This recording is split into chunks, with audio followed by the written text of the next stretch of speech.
What's up, nation? Welcome to another edition of the Wise Take NBA DFS podcast. CK013 here. You can find me on Twitter at CK_013, and I am joined once again by one of Wise Take's finest DFS analysts. He is a man of many sports. He is CashinDFS. You can find him on Twitter at CashinDFS. Cash coming off an extremely busy day today. Had himself the Wise Stream. He was on the Wise Stream, our private show that we do 2 hours before lock for our members. He did the NBA coaching group session part 2 with Paulie D, which is still available for purchase over at wisetake.com. And now he's doing the podcast. All the while preparing, I saw him in the Slack chat before the show, prepping guys for golf, our members in the Slack chat, prepping them up for some PGA. His PGA article is up. He did the PGA Wise Stream yesterday. Busy man, Mr. CashinDFS, and he does it for the nation. Cash, my man, how you doing, bro? Well, I'm not going to be winning on money today. Yeah. But I just looked and seen Rozier went off. Mm-hmm. Probably my favorite play of the entire day. Kind of sucked for me, Sabonis. Yeah. I loved it with the price. Well, that whole team was just a sucks. disaster. Like, they got blown up at Washington. I understand it. They got injuries. But Washington? Wasn't Washington on my back-to-back as well? I believe so, yes. Sure. Yes. I think so. Yes, they were. Yeah. Yeah, that sucked. And Luka sucked, but he was way lower on than Drew. And Drew didn't do shit either, so whatever. I'll do it every time. Every time.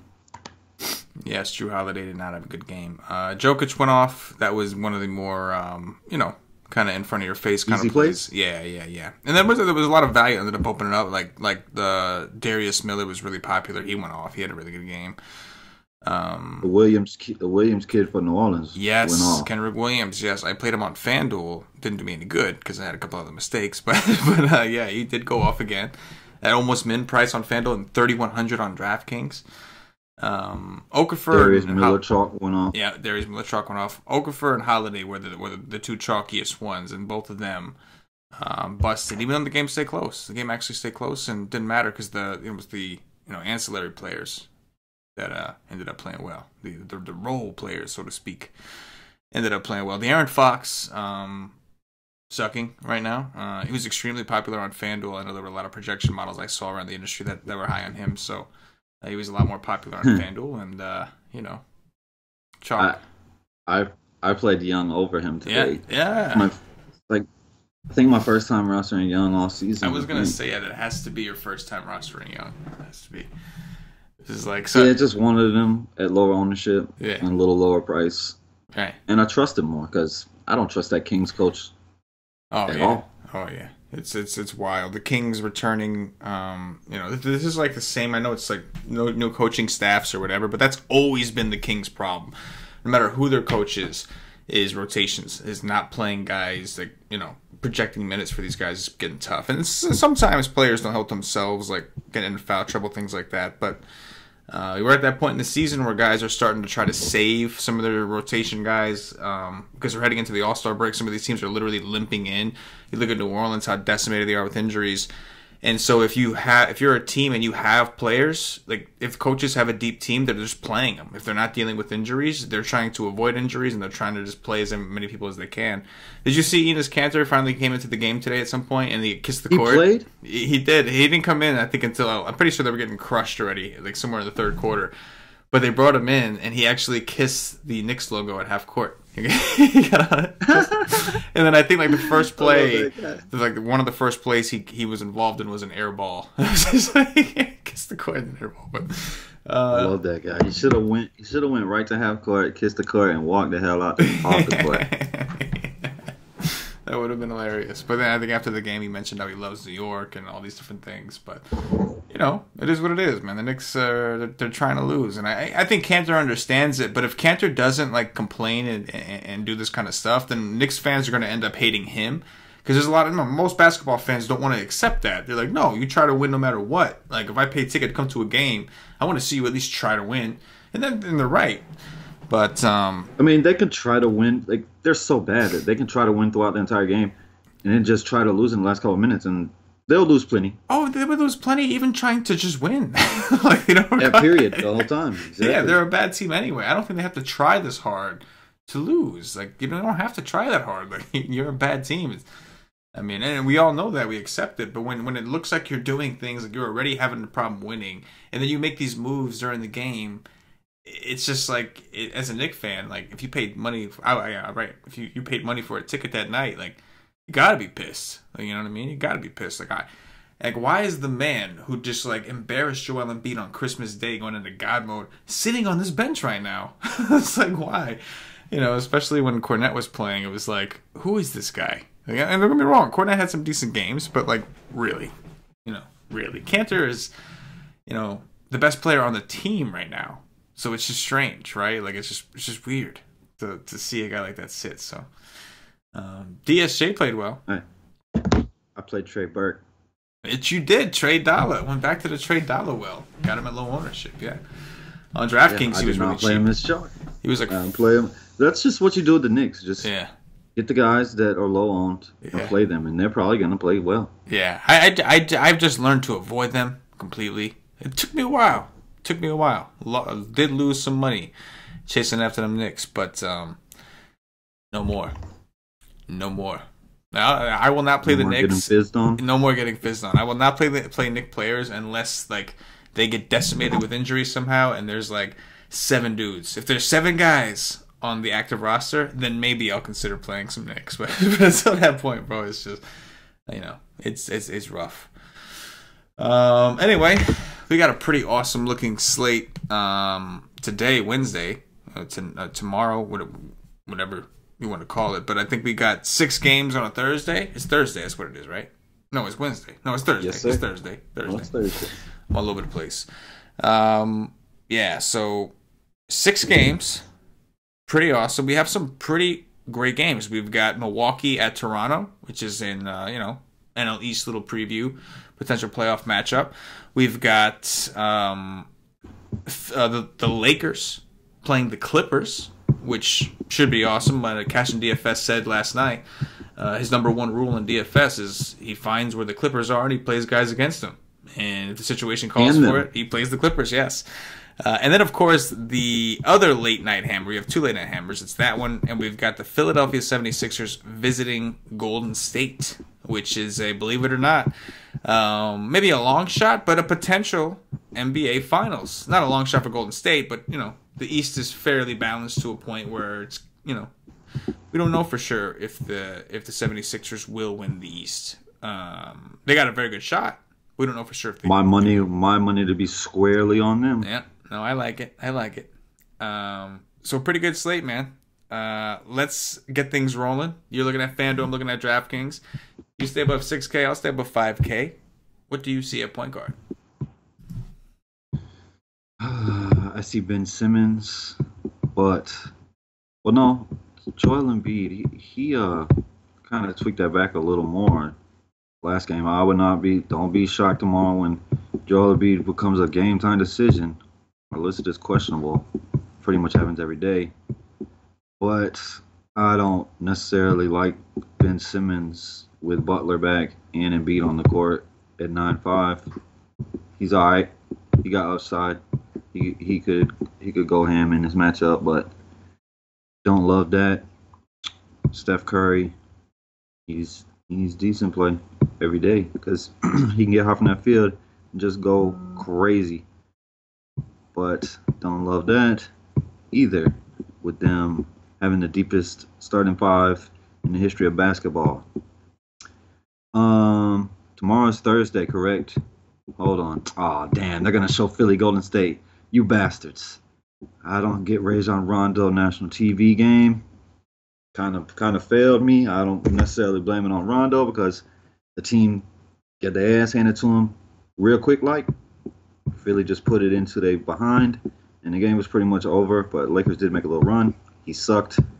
I'll live with that because he always goes off on national television.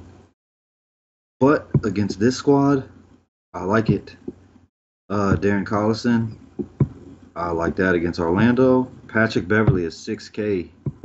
About time we get him out of that 4-8 range. Patrick Beverly has been having some really nice games.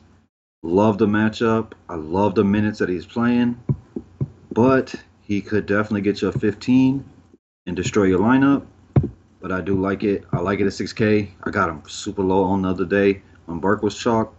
He's gonna be fairly low on here because of that price, and I don't mind it because I know you've been destroying that price recently. So I like that at low ownership. For sure. That's about it.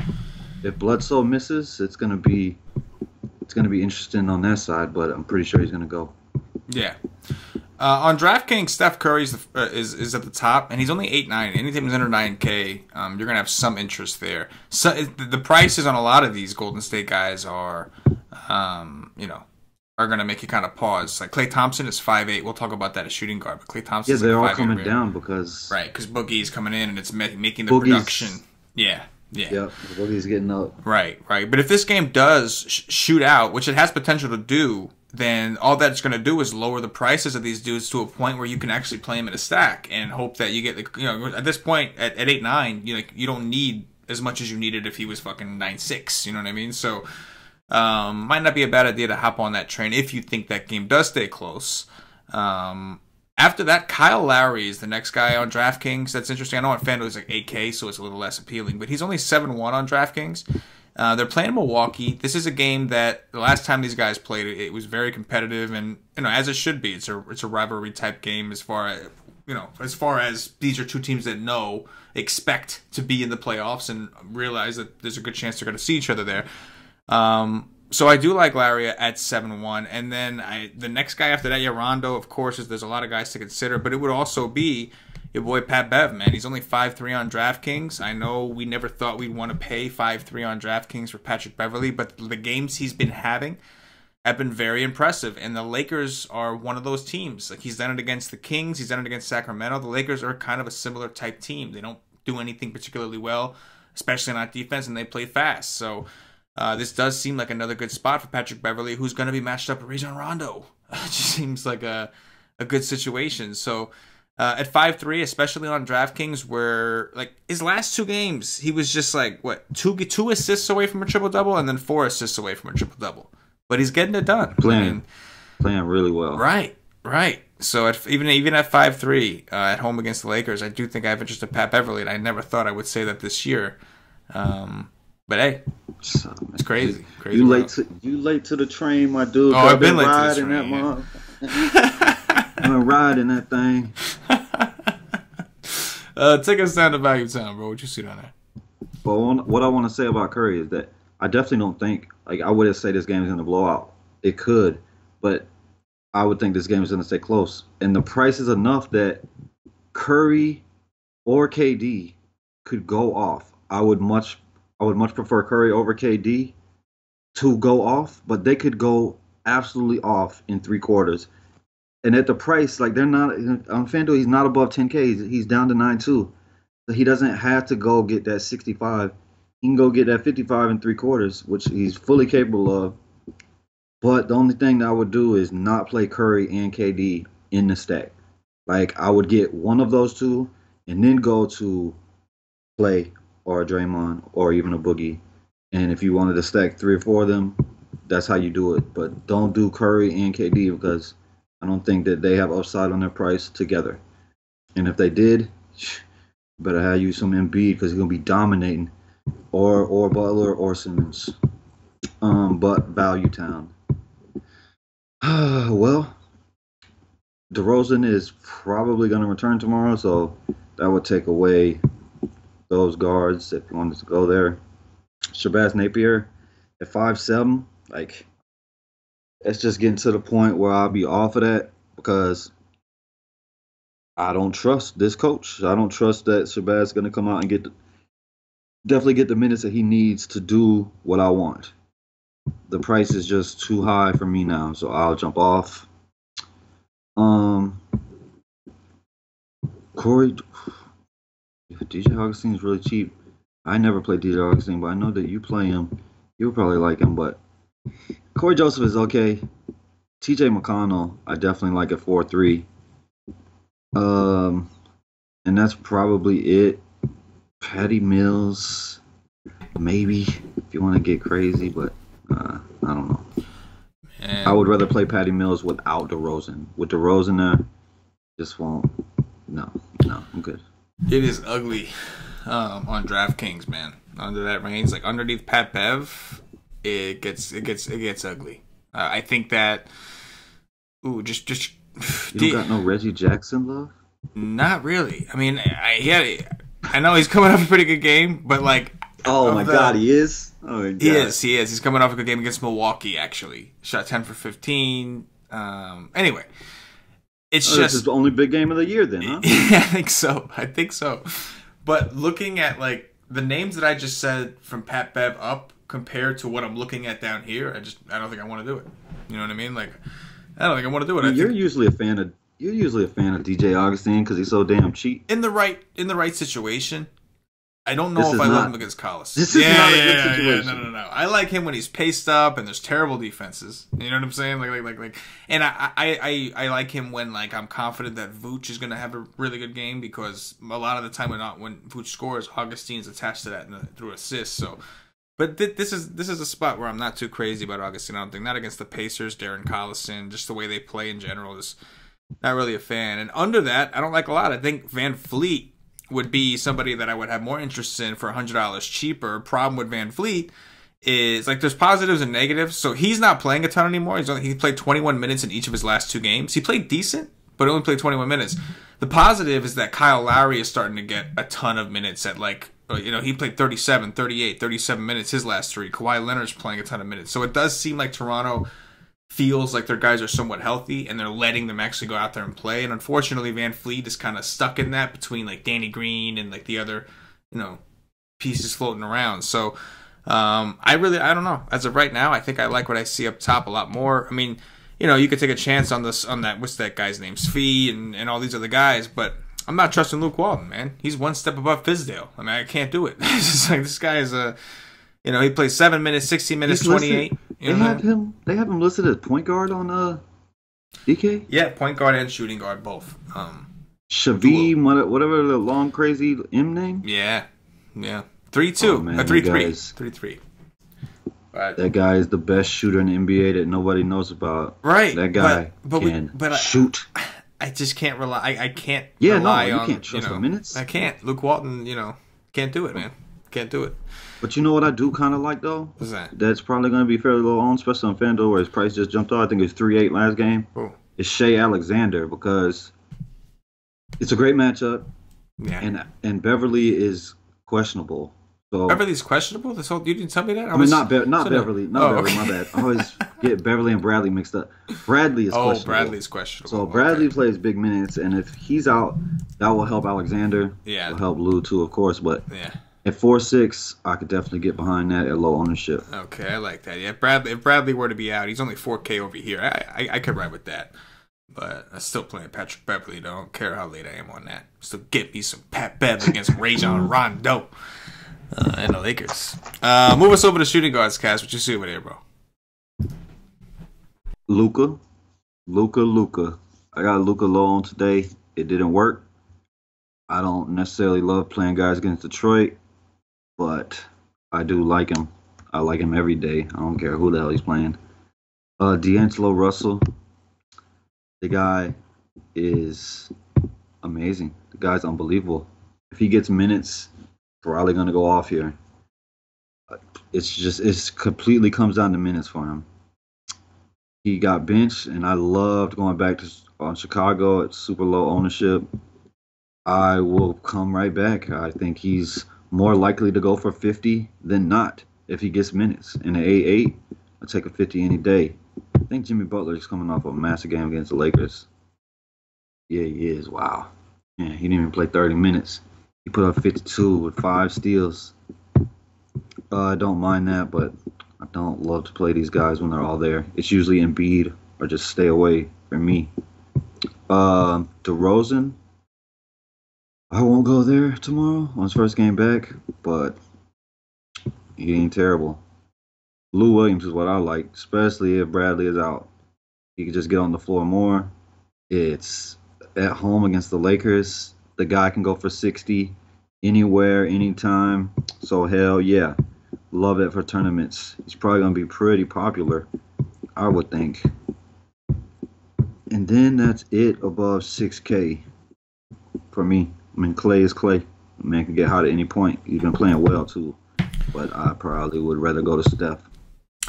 Yeah. And on DraftKings, you could play Steph at shooting guard. That's an option. He's shooting guard eligible.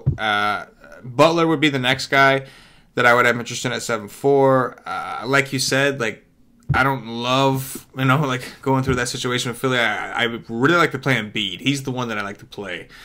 But we know how Jimmy is. We know he likes to step up for certain situations. He didn't even play 30 minutes against the Lakers, but went out there and just tore him up, even though he got torched on the other end. That's something that we can discuss. But, Jimmy Butler at 7-4 is not bad. Lou Williams, I love playing Lou Will. He's 7-2. I think in the last time I played him was his last game, and he started the game 0 for 12 or some shit like that. Just like, unfortunately, that's the downside. But he eventually always kind of comes around. He doesn't stop shooting. So I do like the floor. I like the upside. I'm not crazy about a 7-2 price tag for a guy that comes off the bench. But I always like playing him and Montrezl together. And I think this is also a pretty good Montrezl spot. So in a game stack, I could definitely come here. And then Klay Thompson's the next dude, man. 5'8" on DraftKings, a site where you get, the extra, half a point for 3-pointers. I do like Klay a lot at 5'8". That's a position that the Sixers have struggled to cover for years. Ironically, Klay's never had a great game against them, but 5'8's a really good price. I know the production's been down and Boogie's playing more and more minutes, but if he happens to shoot 60% instead of 50%, that could be the difference of him giving you tournament value or not. So we know there's massive upside there. Cash, take us down to Value Town. What you got down there? I personally love playing Lou off the bench. The guy is averaging almost 10 assists his last 3. He has 10, 10, and 9 assists. We know he can score. He's playing 30 minutes a night right now and then he's played even more. Bradley's out. I hope Lou Williams is low on tomorrow. That'd be nice. Love that guy to death. I don't know. I don't play him. I don't like to play him. Fournier. Terrence Ross, don't really like here. Iggy isn't the worst option against Philly, but his price has come up. He's now 5-1, so I'm not a big fan of that.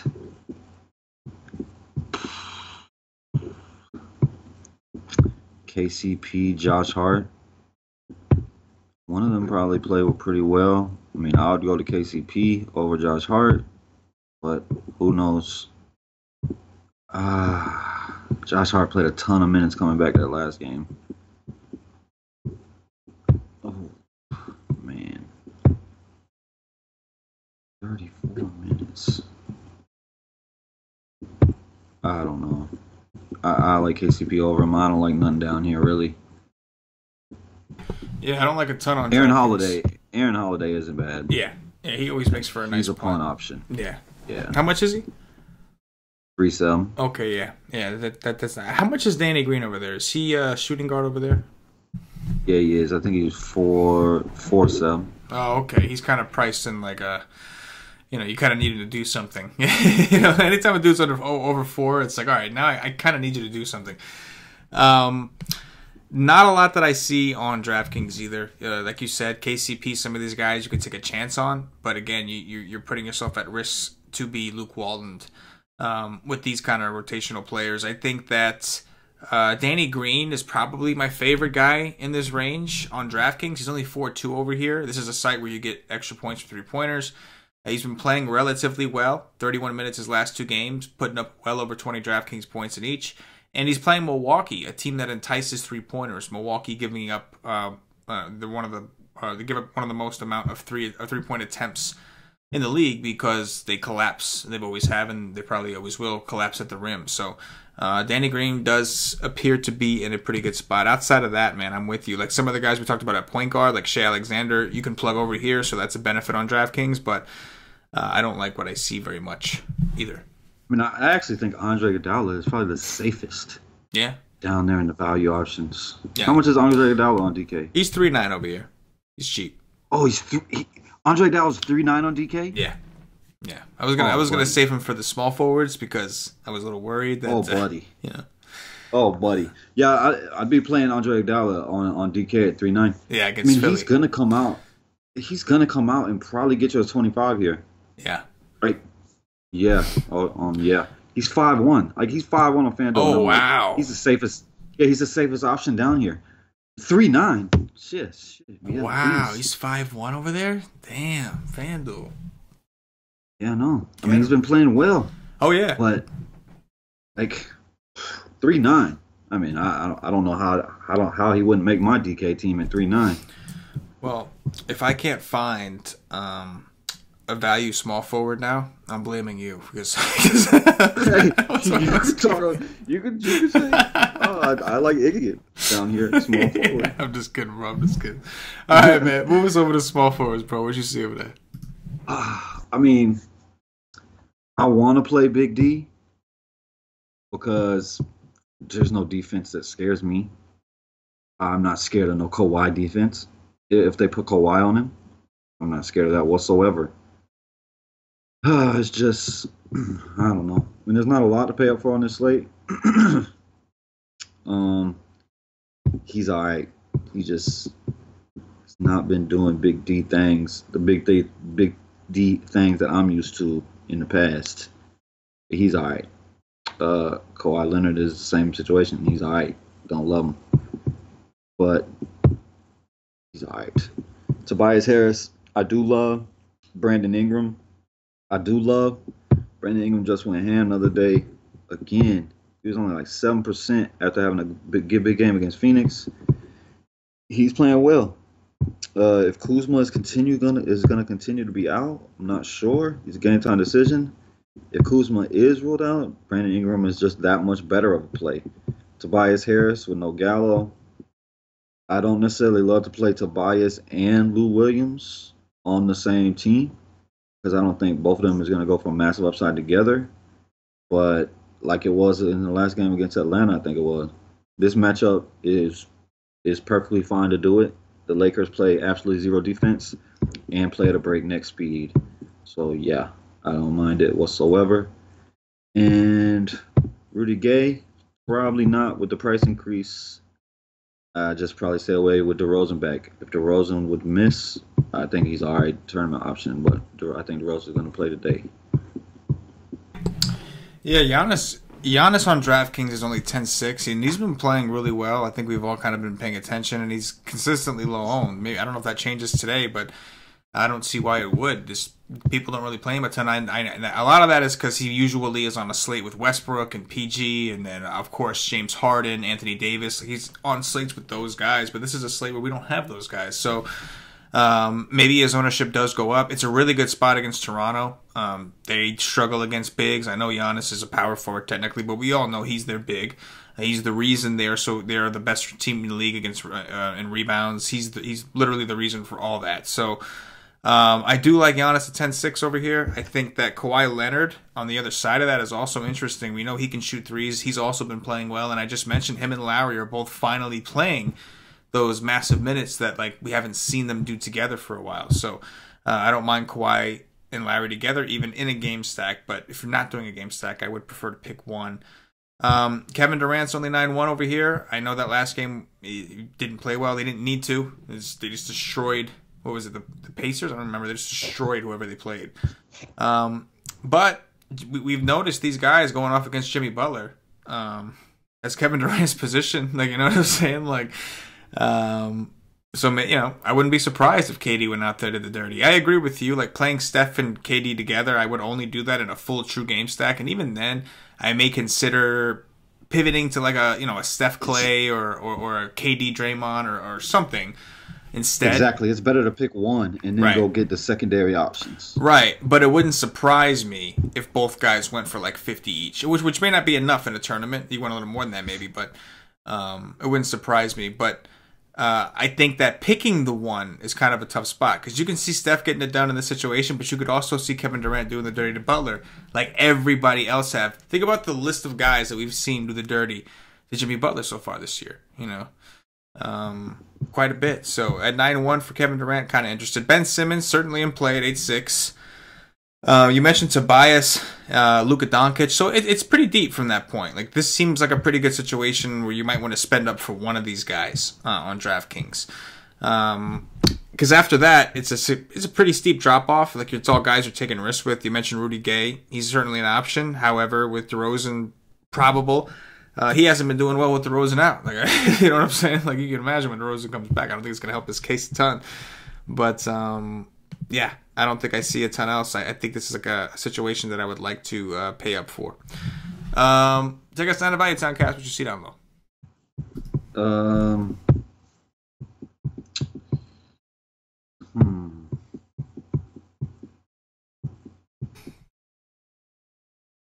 I don't see anything. I think Davis Bertans is a decent play. His price just came up. I really liked him against Phoenix. Phoenix is terrible defense. I don't know. DeRozan coming back just might limit the minutes just a little bit, and the price raise, I'll probably stay away. I don't like anything. Absolutely zero. I think that Michael Beasley is a decent play, but you don't know how many minutes he's going to get. If he was able to get 15, like he could get you a 30 in 15 minutes against the Clippers. I don't mind it. He's going to be super low owned. I believe he was chalked the last slate. He won't be chalked today. That's for damn sure. I don't like nothing down here. Nothing. Yeah. Bogdanovich is probably the best one, but I mean, I don't necessarily like him coming off back to back with travel. Yeah, I don't like nothing down here. Yeah, on DraftKings, it's not as bad. It's still not a lot of guys that you want to play over what you saw at the top, but we do have Danny Green. You could play him here, and also Andre Iguodala, who you mentioned before. It's only 3.9 on DraftKings, so there are a few more options to consider. I wish I could play Iggy at small forward. Yeah, I bet you do. I bet you do. Yes. You know, Kuroix is only 3.7 on DraftKings, and he's been awful, but the minutes are there, 26 and 25, and he's just shot really bad. Like, he's shot terribly, 1 for 9 and 2 for 11. So, it's against San Antonio, which for some reason teams are just going off against. Like, the Suns put up how many? Like, well over 100 points against San Antonio in a close game. So, he's I think it was 126, 124. Right. In a 4-quarter game. Wild. So yeah, I don't mind. There's options here. Don't think I like any of those guys over Iggy and maybe even Danny Green, but and I am being a little stubborn. Stanley Johnson, Kuroix. There's some options here. Even Stanley Johnson is okay, right. But Bullock has to be out for me to do it. Yeah. If Bullock plays, then I wouldn't. Absolutely. No, I can get behind that. But there's some guys on DraftKings specifically. Power forwards, Cass. What you see over there? I would have loved to play the Magician today. I was a little pissed at how popular he was. I mean, I knew he was going to be popular, but I didn't think he was going to be as popular as he was against Phoenix. But, I mean, I just don't think I could do it. With DeRozan coming back, I would love to play him at 9.6, but I just don't think I can. Blake Griffin, I'd rather play against Dallas. I like the price at 9.3. He could definitely go off here against Dallas. Dallas is on the back-to-back, and Dallas really does suck on the road, but it's not terrible. Montrezl is on my shit list. Hate this guy at this particular moment. He continues to fail me constantly when I want more. I don't know. He has so much better matchup than Aaron Gordon. But Aaron Gordon has been playing well. Montrezl still carry more ownership. He's not been terrible the last 2 games, but I play Montrezl more than anybody out there. Like he's on the lineup, just pretty much every day he's on the slate almost. Like it's just a constant. Like he's while some may be happy with a 34 and a 32 against Sacramento, Atlanta, I'm not. I think he should be putting up in the 40s, maybe 50s against Sacramento and Atlanta. He's on my shit list. He's been on my shit list, but I love the guy to death, so he's probably going to still make my roster. Draymond Green, he's all right. You got to love this game. These 2 late games is where most of my action will be. Like my slate tomorrow will start most likely at 10:30. That's pretty much it. I think Ibaka could be decent playing center minutes against Brook. I don't know if Kuzma plays or not. If Kuzma does play, he's going to be low owned on FanDuel. If you wanted to go there. Oh, Sabonis. I might go right back to that well. Like Orlando traded him away on draft night, and the kid is super talent, so there might be a little extra motivation. I like Sabonis today. His price came down. I think it was 6.4 today. Now it come down to 6.2. He was super low on today. Going to be super low on tomorrow, and he could go ham in this game. Sabonis only 6K on DraftKings. Yes, sir. Mm-hmm. I like it. Mm-hmm. I mean, when you get a guy that can go get you a 50, yeah, at a reduced price and low ownership, it's just a great tournament play in my opinion. Yeah, no, I'm with you. Power forwards, we have a decent amount of options. First of all, in DraftKings, you can play a lot of these guys at power forward. Giannis, Kawhi Leonard, KD. And after that, you have Montrezl Harrell, who's 6'8" against the Lakers. I do like this spot for him. You can take a shot at Boogie Cousins, who's 6'7". He's just coming off. He played 25 minutes in his last game, so they are starting to elevate him. Draymond Green's only 6'2". Pascal Siakam is 6'2" against Milwaukee. They played 3 times this year, and Siakam has played well all 3 games. 44, 35, and 45 DraftKings points in his last 3 games, all 3 of them this year, against Milwaukee. So there's a lot of options here at power forward. This is going to be a tough decision. And then, as we mentioned, Sabonis is 6K right under that. Yeah, there's a lot of options. Curious to see how much value I like, because I like what I see above 5K a lot. Take us down to Value Town. I'm sad. Just got very depressed. Why? What happened? Do you know what we're missing today? Like, I just thought about it when I was talking about Sabonis against Orlando. Do you know what we're missing today? What are we missing today? Oh man, the most beautiful thing in fantasy sports. What is it? Victor Oladipo against Orlando in Orlando. Like he was gonna go for it. Like, and he's been struggling. He's been struggling. The price is a little down. He's going to go for a 70 today. Yeah. And I don't get it. Like, that's gone. Yo, we've gotten screwed this year. We didn't get Blake Griffin on a main slate against the Clippers. We haven't gotten any of those situations this year. They've always been on the weekend or on a fucking early slate, or just ruining life. Ruining NBA life. Like the Orlando Magic, they chose Evan Fournier over Victor Oladipo. Like, that's what they did. Yeah. And Victor Oladipo was extra pissed. He did not want to leave Orlando. Why would you want to leave Orlando and go to rinky-dink Indianapolis where it's cold? And who would want to do that? Yeah. He never wanted to leave Orlando, but he did go to OKC. But who would want to go to OKC? There ain't shit. OKC has 1 building. Like, I done drove to the city. I'm like, how do they consider this a city? This fucking place has 1 building. Like, what? They show it every single time when they're showing a TV game in Oklahoma City. They show the 1 building because there's 1 fucking building in the city. Like, who wants to go there? Nobody.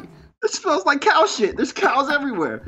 I mean, who wants to go there? No one. Yeah, man. Victor Oladipo is gonna destroy today.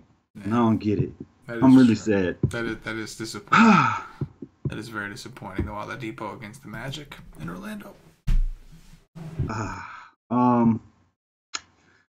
RHJ, he's still really cheap. He's had 3 pretty decent games. Really good game against Boston there. He's not going to play huge minutes. I mean, nobody in Brooklyn does. But if he does get close to 30 minutes at 4-5, I don't mind that whatsoever. Ed Davis, you can use if you're not going to use Allen. They're both going to play the center minutes. He has massive upside. I mean, his price is coming up to the point where I don't like it as much because he's a guy I love to punt with because I know he can go get a 40, and he's normally like 3.9, 4K. He can go get a 40, or I can drop him. And outside of those 2, I mean, Currix is decent. He's only 3.7. But after that, it's just a bunch of nothing. Yep, I'm seeing a bunch of nothing as well. I think that Rondae Hollis-Jefferson is in play. Kevon Looney you could take a chance with, but as Boogie's minutes come up, his minutes are coming down. So these are all, and Draymond is going to be back. So these are all things we have to take into account. I don't see a lot here. I really don't. Beasley, that was a good one, Luke. That was a good one. Let me ask you a question. Why do you get? It seemed to me like that was planned with Beasley. Because he played exactly 5 minutes in the first quarter, exactly 5 minutes in the third quarter, and that was it. Josh Hart and these other guys rotated. It seemed like he was doing that for a reason. You know what I'm saying? So, like, I've seen certain teams do this. The Knicks used to do it with Lance Thomas years ago. They would start Lance Thomas, but he would really only play, like, the first quarter, like, 5-6 minutes. Then he'd come out, and then he would start the second half, 5-6 minutes, and come out. And that would be it. Like, am I missing something? Why do coaches do stuff like that? Like, is there something that they, like, why? Like, Well, my answer for Luke Walton would be that he's a moron. Fair enough. But wouldn't that, to me, that seems like the answer for all of them. But maybe there's something I'm missing. That's what I mean. But to me, it seems like that would be the generic answer for all of them. Like, well, like, I mean, it has, like, Kuzma's the starter. Yeah. And, like, you don't, like, Myers Leonard started today. Like, I thought Myers Leonard would start for Nurkic because they want to keep Collins in the normal role coming off the bench. Right. So they want to keep whoever that, who knows? I mean, you don't freaking know these guys. I don't know what to tell you. I just know that Beasley is not a very good defender. Right. But nobody on the Lakers plays any defense whatsoever. So, like, I don't know how you could be like, oh, well, I can't play you too much because you don't play defense. Right. Like, you're going to put, like, nobody is playing defense on that squad. Right. And nobody has the offensive skills of Beasley on the squad. Like, LeBron James is out. Beasley can put a basketball in a basket. Yeah. That's one thing Michael Beasley can do. Yeah. Michael Beasley could be going ham if he just could get some minutes. Yeah. But Luke Walton, man, I don't know. I don't know. Somehow people think Luke Walton is a great coach because he took over for Steve Kerr with the best team in the league and he won a bunch of games.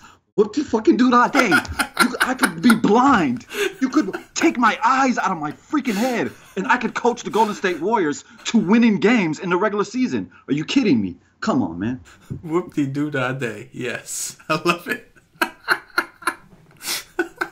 No, I'm with you, man. I'm with you. Like, don't get me wrong. The Beasley train is over and done with. Kuzma's coming back anyway. It's like we saw. Kuzma is probable. Right, he's probable. I believe he's probable. Well, no, you know what? I shouldn't say he's probable. He practiced in full. No, he practiced in full. Yeah, he's gonna play. I would think he's coming back. But I wanted to play Ingram again. Yeah. Damn. But I just looked at Beasley's name and it made me sick. It really, really pissed me off that. Because I was out, I was dealing with that. I was dealing with that stuff when I didn't get that Beasley day. I didn't get that. They were actually started and played, and so I was like, oh, I get a second chance. You didn't get the 26-minute Beasley day? No, I didn't. And then I was like, oh, I get a second chance, and Luke Walton just gave me the two middle fingers, and it was just like, I mean, I couldn't help but think he's got to be doing this just to piss off the DFS players. Like, I know that's ridiculous, but like, I have no other explanation. So I'm gonna go with the one that makes the most sense to me personally. And being that I play DFS, that makes the most sense to me personally. Is Walton was just like, I'm just gonna fuck with these guys. He seems like one of those dudes, right? Like one of them dudes that in school, his dad was an NBA player, all this shit. So he was just like a dick, like rich kid who would like pick on like not so rich kids or not so cool kids and just like pull pranks on them all the time. He just seems like a prick. He really does. And another thing about Steve Kerr, I'm not bashing Steve Kerr as a coach, but I agree. I saw something the other day. Steve Kerr is the first coach to hit like X amount of wins in his first. Like, give me a fucking break. He walked like, come on, give me a break, please. Like, you know what I'm saying? My fucking 2-year-old could coach the team. That's what I'm saying. This is how you coach the Golden State Warriors.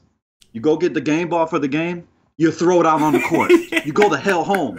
You go eat some dinner. You go do whatever. You don't do shit. There's no coaching. Just throw the ball on the court. Here you go, fellas. That's it. Go to work. That's it. Just manage the minutes. That's all you got to do. Make sure these guys don't get hurt. That's literally your only job. Anyway, move us over to centers, Cass. What you see over there? Joel Embiid. Like I said, I expect tomorrow to see some game time decision or questionable or some nonsense. Because he has definitely been dealing with a back injury, and he definitely did hurt it in the last game against the Lakers. But he could absolutely just go ballistic here. Like, Booch is phenomenal. He's just a play every single day. I don't care what any matchup is. He's in play every day. Andre Drummond is okay. Um, Dallas is coming off back to back. He could put in work here. Like he also has been playing well. He just dominated this team. They played a couple of days ago in Dallas. He just put it on them. I think he could do it again. So he's decent play as well. Boogie, I wish was at full strength so I could watch the Boogie and Embiid matchup. Like Boogie, in my opinion, is the best center in the league, but he is coming off of a bad injury, and Embiid is the next. Like he's, if you don't consider AD a center. I mean, AD is the best center in the league if you consider him that. But Boogie and Embiid would be just phenomenal to watch. But Boogie did get 25 minutes last game, the most he's gotten. Maybe he can get to 28. I'm not sure, but I would love to be able to watch it, but I'm not because he's not going to play that many minutes. And he's just too expensive. How much is Boogie on DK? Did 6-7. Like he was. Oh, see, FanDuel was way lower. Like DK started here and FanDuel started here. Now FanDuel just worked their way up and DK stayed exact same spot. But yeah, he's 7.5 on FanDuel now. That's just a little. That price is just like I mean, I'm only gonna get 25 minutes out you. I love him to death, but I just don't think I could do it. When I could go down to Turner, that's going to play more minutes against Orlando. He could be very good. Brook Lopez is decent. Jared Allen, I normally don't go to, but he has had some upside here recently. But you never know the minutes there. Zubac, I wish he's a baller, but you don't know the minutes there either. Like JaVale McGee had a big game against Philly, while Zubac didn't do much. You just don't know. It's just a guessing game. If you want to play the guessing game or you're making mini teams, get you some. Kevon Looney, definitely he's not Boogie upside, but I don't know, he's way cheaper. I don't know. He's just not going to get a lot of minutes. I don't know, man. This slate kind of blows. This slate is going to be all about them 2 late games. That's what I do know. That's it. Like, JaVale McGee. Do you want to play? How much is JaVale McGee on DK? He's in the 4s. I know that. Let me see. He's 4.5. 4.5. How much is Zubac? 5.1. See, he's 5.2, and then JaVale McGee is 4.7. It's close. On FanDuel. I feel like this is more of a Zubac game, and the reason I say that is because I think that whichever center gets in first against the Clippers is probably going to do well. So whoever ends up starting, I think will do fine. Because like, how do you not be a center and do well against the Clippers? So I do think that Walton has been going off of like a hot hand approach. With these guys, it's like if they're getting destroyed on defense, he'll throw in Chandler. If they really need the offense, which they have with Kuzma out, they'll, depending on Zubac or McGee, whichever one is more effective, he's just going to ride with them. But either way, it's a dangerous situation. It's a dangerous situation to take a chance on. But assuming that Zubac starts, and then I would like him. If for some reason McGee started, then I would honestly prefer McGee. But whichever one starts, I think has the advantage because they should go right out the gate, do well against the Clippers, and we'll see. But definitely a risky situation. But it could pay off, man. I'm with you. The Clippers, one of the nut spots against everybody, but especially centers. So Joel Embiid headlines the position without a doubt at 10-1. Golden State has struggled against centers all year. I expect Boogie to change that, but maybe not right now while he's still coming back from an injury. So Embiid, yeah, I know he hasn't really done well against Golden State. Golden State used to be really good against centers. They're not anymore. That's been their biggest weak point all season. So I do like Embiid quite a bit. After that, I'm with you. It gets a little rough. I think that Drummond is in play at 8-1. This is a situation where you could go to Montrezl. Boogie is definitely a lot more playable on DraftKings because of his 6-7 price tag over here. Not a ton of guys that stand out. I'm with you there. The McGee-Zubac situation I may want to look into a little bit more because I do think that there's a lot of upside at low prices. But, you risk getting Luked, which is very similar to getting Fizdale. So there's some risk. But Embiid definitely headlines the position without a doubt. That's going to do it for the position-by-position breakdown. At this point, I'm going to remind everybody, if you haven't already, check us out at wisec.com. Make sure you get over there and check out what it is we do. Join the nation. We are not only a DFS premium content provider, we are a DFS community. Get yourself a day pass, try out the content, $2.50. You'll get access for a full day of NBA. You'll get access to all the articles, the live stream we do 2 hours before lock. That's the cheat sheets, the article from Cash, article from Stevie Brown for Cash Games. I do a core article, Paulie does cheat sheets. Come see what it's all about. You won't get access to the Slack chat, though. The Slack chat is for the monthly memberships or higher, the truthers of the Wise Take Nation.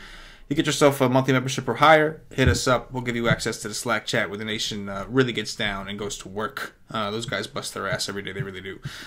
Don't forget also we got the Wise Take merch. Go check it out. Had to actually wash my shit, but I haven't washed anything since I got off the plane, so I had to do that ASAP. But man, we got hoodies, we got t-shirts, we got all kinds of good stuff. It's cold as hell. A lot of these places out there, it is cold as hell. Right here, it is cold. Yo, let me tell you something. I seen something on. I seen a headline on my computer that there's the places in the Midwest right now that's colder than Antarctica. Yes, that is legit. And I know. Y'all have fun with that. Yeah, because I'm chilling. I got my little sweater on. It's all good. You got a sweater? It's like what, 80 degrees by you? You got a sweater on right now? No, it's kind of chilly out there, but it ain't nothing like that chilly. What kind of chilly is it? Let me answer a question. A little chilly. Let me tell you something, bro. A little tiny chilly, like maybe 50. Maybe low 50s or something. You go outside at my house right now. I live in Jersey. I'm not even in the Midwest. You go outside my house right now, and whatever skin is exposed starts to hurt. Pain. You feel pain. Whatever skin is exposed. You know what I mean? I got Under Armour. I'm in the house right now, and I got Under Armour on. You know what I mean? I got an Under Armour, a thermal, and I got right here. I got a hoodie, and right here I got a big ass winter coat. Hey, okay.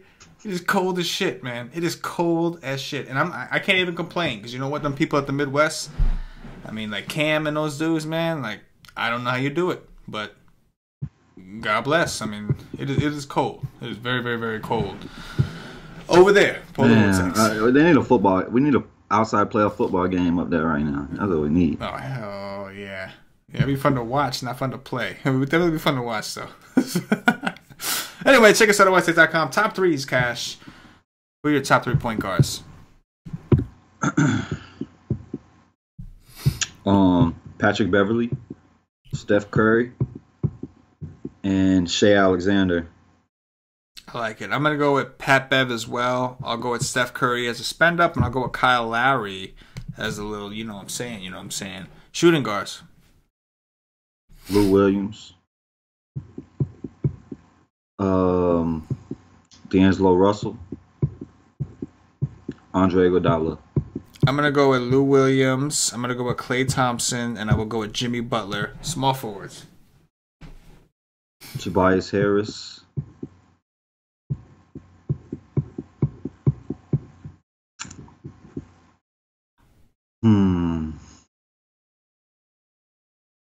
I'm gonna say Ingram.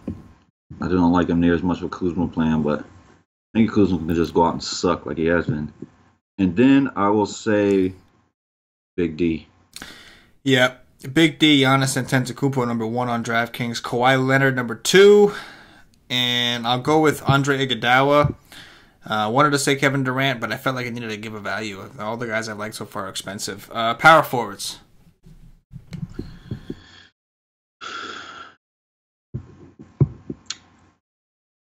Sabonis.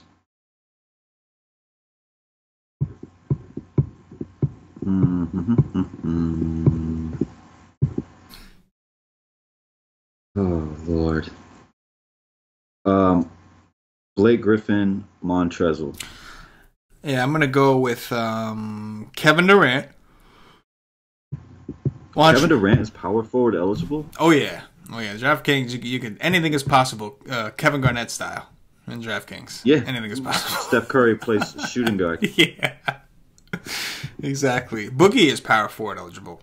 No, because so I'm going to go with Kevin Durant, Montrezl Harrell, and I will go with Pascal Siakam, centers. Joel Embiid. I mean, that's easy. That's easy. And then I will say Vooch, and then I would say Miles Turner. I like it. Joel Embiid. I'll go with DeMarcus Cousins, who is only 6'7", and I'll go with Ivica Zubac rolling the dice. Rolling the dice. Pretty much whoever the starting Lakers center is the person that will be my third on the top threes. And that is going to do it for the Wise Take DFS podcast. If you're watching on YouTube, please click that thumbs up, that like button, subscribe to the channel. If you're watching us on Facebook, give us a like and a share to support the Wise Take Nation. If you're watching us on Twitch or Twitter, give us a follow, give us a retweet. And if you're listening to us on Podbean or iTunes, give us some 5-star reviews. All these things really help us out, go a long way. If you're a fan of the show, we actually show a little bit of love. Really helps us out. Cash, anything in closing before we get up out of here? Yeah, I can't wait for golf to open up tomorrow and to see that Hideki chalk. I will have 0 Hideki Matsuyama, and I can't wait because I'm either going to have a fantastic week, I'm going to have a real shit week, but we going to go. We going to go. We going to go. I can't wait. I can't wait to see the Hideki ownership compared to Rom and JT and all my other guys. I love it. Love chalk in golf. I'm with it. And I can't wait for baseball season. I cannot wait for. I am super excited about baseball, bro. Like I'm pumped. I miss it. Like baseball, like digging into the numbers, digging into the stats. I miss it. I really do. We had a really good baseball season. Your Mets improved. Yes. Like they still may Mets suck. Mets are making some big moves. They have. Like, they still may suck moves though. That is big, but most people don't. Like, it's not hyper, blah, blah, blah. Yeah. So it's not really big to everybody else. But I look at I'm like, oh, wow, that's big. Yes. Yeah, no. I agree with that. And I'll say this. As a Met fan, I'll say this. I'm okay with what they're doing. The only thing that bothers me about, like, I'm not crying, like, oh, you got to go after Bryce Harper, you got to go spend your money. I understand. But at the same time, like, I understand they're doing with what they can. They're working with what they can. It just bothers me that as big of a market as we're in, New York. Why are we playing? Why do we have the biggest? Yes. Why do we have to play like a small market team? Why do we have to play like we are at Oklahoma City, like type team? I know they're a basketball team, but you see my point. That bothers me a little bit. You know Kansas what I'm saying? City? And Kansas City. There you go. And one of the things that one of the owners, Wilpon, said, he was like, not many teams have two $30 million players. And, okay, we made a mistake with Cespedes, and we threw all that money at him. Dude's been hurt right away. That was the reason nobody wanted to throw him the money. If we didn't give it, we had to. He was we had to give him the money. I don't think it was a mistake. It's just it didn't work out down the field. It didn't work out. You know, as a player, I love Cespedes. He was one of my favorite players in the league. As a Met fan, I was pumped when they signed him. I didn't give a damn. I was ready to roll that dice. I was like, I know nobody's giving him money because they're afraid he's going to get hurt when he gets it. I don't care. I love this guy. And I still do. But even so, that didn't work out. You mean to tell me that we can't afford a second $30 million player as a New York franchise? A New York franchise. What the hell's the point of having the advantage of a big market? You do have two aces. No, we do. And we're going. Luckily for us. Luckily for us. My opinion, the best pitcher in baseball last year on your squad. Oh yeah, the DeGrominator, without a doubt. DeGrominator all day. So listen, as a Met fan, I'm not angry that they're not going after Harper and Machado. Like, I understand. Like, we made other moves. We got Jed Lowry, Robinson Cano. We got one of the best last year's best closer in baseball. We made a lot of great moves. But it kind of bothers me. Ramos, that was huge. It just kind of bothers me that, like, we can't, like, afford another one of those players. Because we're in New York. We're supposed to be able to do that. So that just annoys me. But you know what? Rant over. I am excited for baseball. And I expect to be better than the Mets were last year. That was pathetic. But either way, baseball DFS was good to us last year. It was good to us the year before.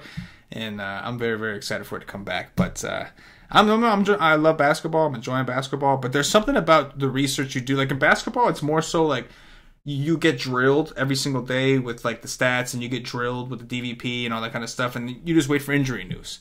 Baseball, man. Yeah, I mean, the whole slate, you could freaking research all day. Oh, yeah. You research 12 hours. Yeah. And it don't mean a damn jack thing. Shit. Nope. Because it's going to change. Yep. Right. It's going to change. Yep. Everything will change. It just flips on its head, and it's annoying as hell. Yes. Like, basketball is a sport of reacting. Like it's all about reacting, knowing how to react. Baseball is a different kind of skill. It's a skill where, like, you have all day, but there's a lot of stats to look at. There's a lot of things to go over, and it's fun. It's a lot of fun. We have a lot of fun for baseball. Those of you that didn't stick around for baseball last year, you missed out on a lot of fun. I tell you that we had a blast. And I'm excited. It's right around the corner. 2 months, baby. That's it. That's it. For CashinDFS, for myself, the entire Wise Take Nation. As always, good luck. I will find myself here. I'm not doing anything, which isn't very often. I'll just open up FanDuel.